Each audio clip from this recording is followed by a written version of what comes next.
It started on an ordinary evening, when my neighbor's wife sat closer than she ever had before, her hand brushing mine, and whispered the words that would change everything: "I'm not letting go." I never meant to notice her the way I did.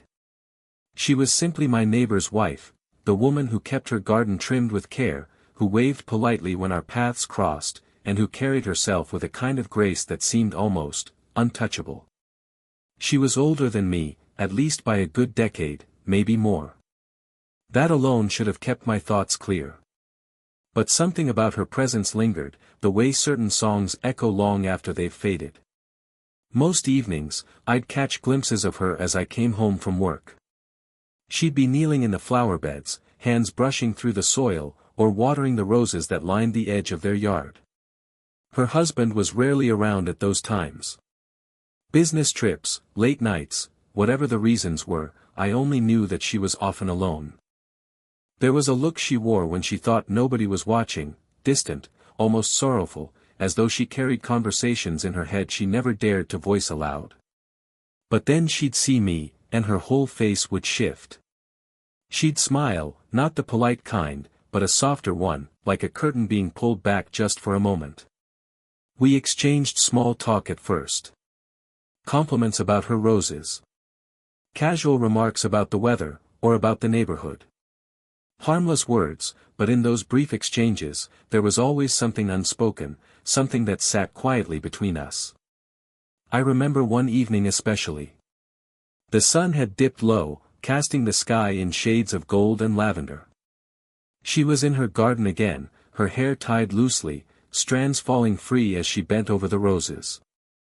I said hello, and she straightened, brushing a bit of dirt from her cheek with the back of her hand. "You always catch me at my messiest," she laughed lightly, though there was color in her cheeks. "Funny," I said, "I was just thinking you make it look effortless." She looked at me then, really looked. Her eyes lingered, a second too long for it to be casual. And though she quickly turned back to her roses, I felt that glance like a touch. It was small things like that.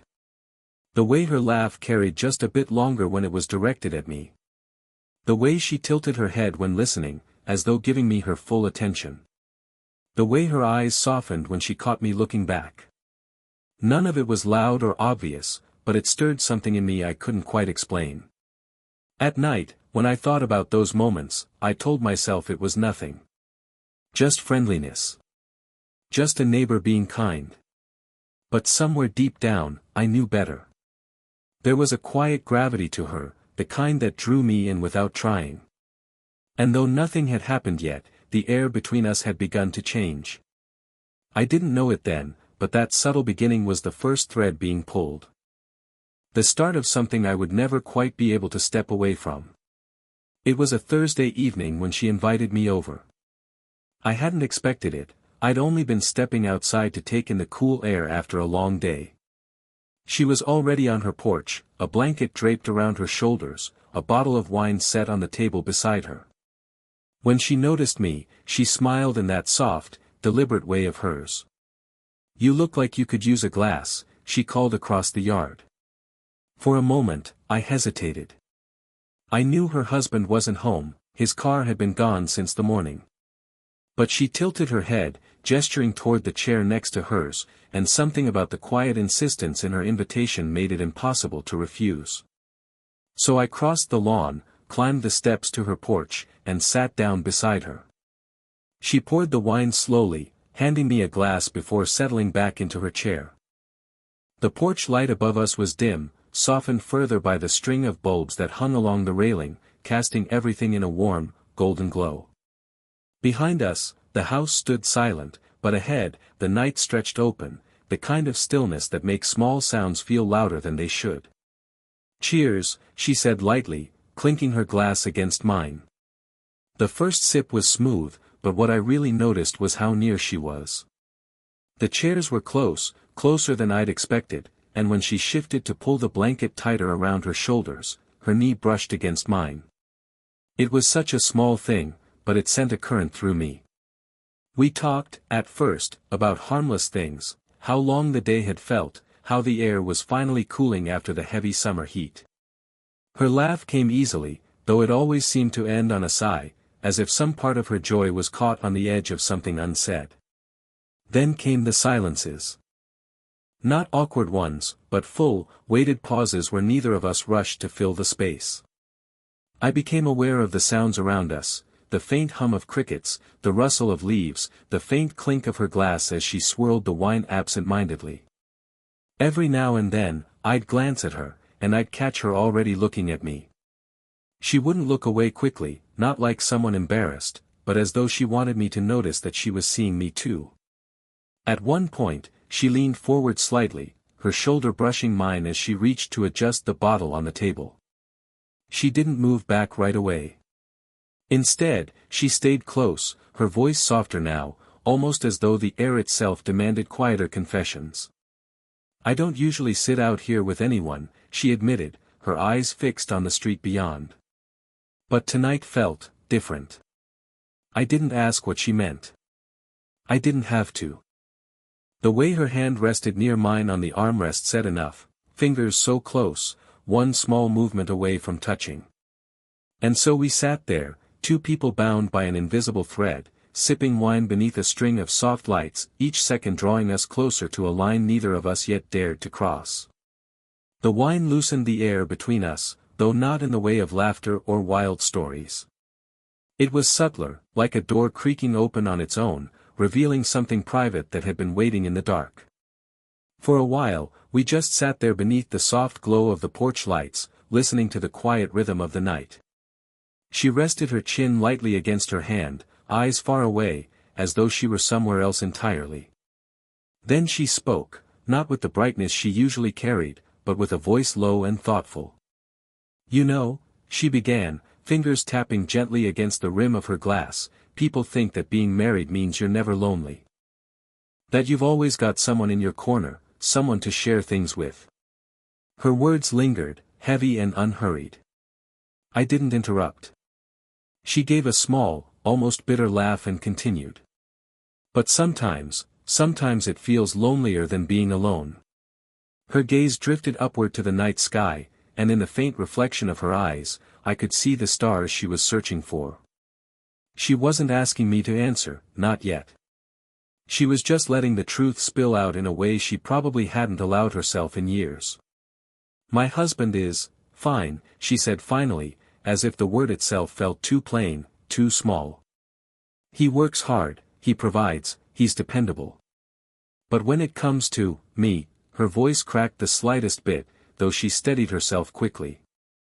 "Sometimes I feel like I could disappear, and he wouldn't even notice until dinner wasn't on the table." The words hung between us like fragile glass, and I could feel the weight of her vulnerability. I turned slightly toward her, searching her face. "That must feel unbearable," I said quietly, careful not to make it sound like pity. She nodded once, her lips pressing together as if to keep them from trembling. "I think what I miss most," she whispered, "is being seen. Not as a wife who keeps the house running, not as someone to call when errands need doing, but just me. A woman. A person." Her hand tightened slightly around her wine glass, then set it down, almost as though it was too heavy to hold. And then, for the first time that night, she turned to face me fully. Her eyes met mine, and there was no polite smile, no practiced composure. Just rawness, open, vulnerable, almost pleading. For a moment, I couldn't move. The air felt charged, my chest tight with something I couldn't name. And then she gave the faintest shake of her head, as though embarrassed by her own honesty. "Sorry," she murmured. "I don't usually say things like this." I shook my head. "Don't apologize." Her eyes softened at that. She gave a small, weary smile, one that didn't reach her eyes, but carried gratitude all the same. And in that silence, heavy, fragile, and filled with unspoken understanding, I realized how much of her life had gone unseen. And how dangerous it felt, that she had chosen to let me see it. The night had grown colder without either of us noticing. A breeze slipped across the porch, carrying with it the smell of jasmine and damp earth, and I watched as she shivered lightly, pulling her arms tighter around herself. Without a word, she reached behind her chair and unfolded a thick blanket. It was large enough for two, and though she could have wrapped herself in it completely, she hesitated. Her eyes flicked toward me, searching, as if asking permission without saying it aloud. I didn't move. I just held her gaze. And then, with a quiet decisiveness, she spread the blanket over both of us, tugging it across my shoulders until we were cocooned together in the same warmth. The closeness was immediate, unmistakable. Her arm brushed against mine, her shoulder resting just barely against me. It was not deliberate, not overt, but it was there. A simple fact: we were no longer two separate people on two separate chairs. The blanket made us one. She exhaled softly, as if relieved, and tucked her knees up beneath her. The movement brought her closer still, her thigh pressing gently against mine. Neither of us acknowledged it. Neither of us pulled away. For a long moment, we just sat like that. The world seemed to shrink to the soft glow of the string lights above us and the quiet cadence of our breathing beneath the shared fabric. Her hand was resting near mine on her lap, her fingers loosely curled. I told myself not to notice, not to think about it. But the longer we sat, the harder it became to ignore the pull of that small distance between us. And then it happened, not sudden, not even intentional. Her hand shifted slightly, brushing against mine, the briefest touch of skin against skin. It was enough to make my breath hitch, though I tried to mask it. She didn't move away. Instead, her fingers lingered, grazing softly, almost like a question. I glanced at her. She was still looking forward, her expression calm but her jaw just slightly tense, as though she was aware of every detail, every heartbeat, every inch of closeness between us. Finally, her hand settled over mine. Not firmly, not possessively, just a gentle weight, her palm warm against the back of my hand. I could feel the faint tremor in her touch, a quiet vulnerability that betrayed how much it meant for her to reach out. I didn't move at first. I let the moment breathe, let the meaning of it wash over me. And then, slowly, I turned my hand upward, letting our fingers fit together, intertwining naturally, as though this was where they had always belonged.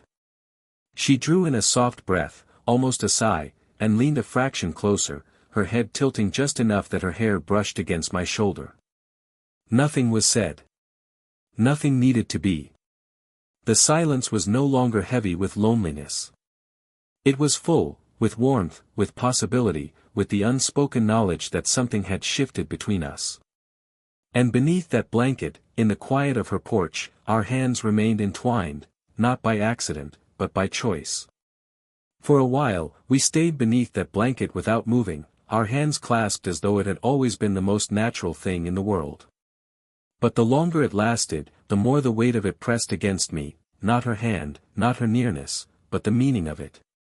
This was my neighbor's wife. And though her touch felt like sunlight after years of shade, a part of me couldn't silence the thought that I had already gone too far. I shifted slightly, testing the idea of pulling away, but her fingers tightened around mine, holding fast.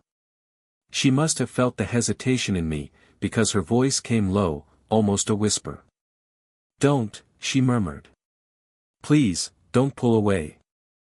I looked at her, and the expression on her face stopped me cold. It wasn't boldness. It wasn't temptation. It was something rawer, fear, maybe, or a kind of desperation she had kept buried for too long. Her eyes shimmered faintly in the porch light. "You have no idea," she said softly, "how long it's been since I've felt close to someone." The confession was simple, but it carried the weight of years.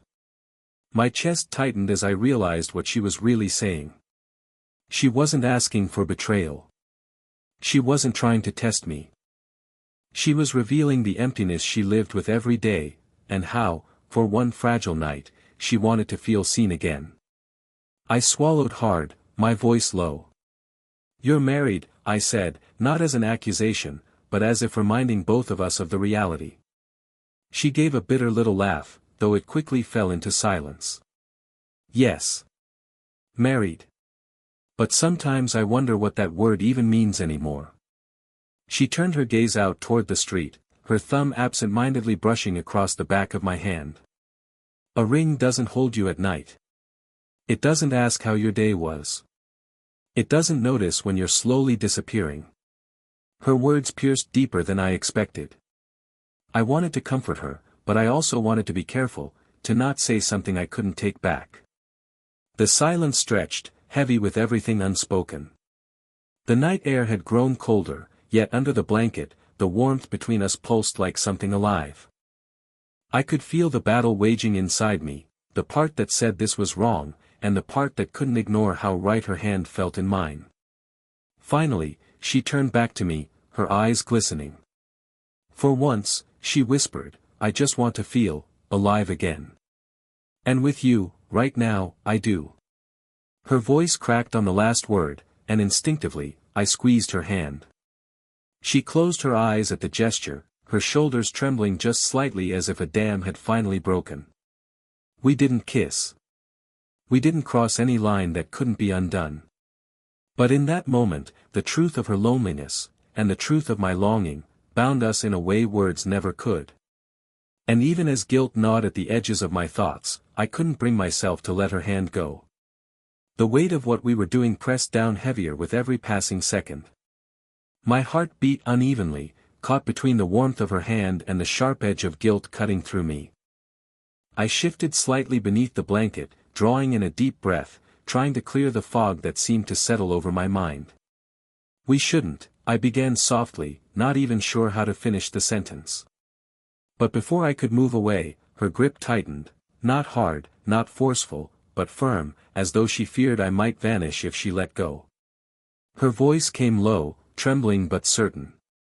I'm not letting go. The words pierced the night like an arrow, quiet yet unshakable. I turned toward her, searching her face. Her eyes shimmered with something more than longing. It was need, not shallow, not fleeting, but the kind that comes from years of being starved of affection.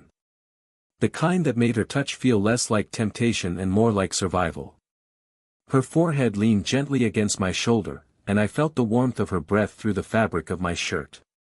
She whispered again, almost pleading this time, don't pull away. Please, not tonight. I froze, torn between conscience and compassion. The silence stretched, filled with the faint rustle of leaves and the distant hum of the world beyond her porch. Yet here, wrapped together beneath a single blanket, it felt like we were in a different universe entirely. Her hand trembled against mine, but her hold remained steady. I know what this looks like, she said, her voice breaking in places.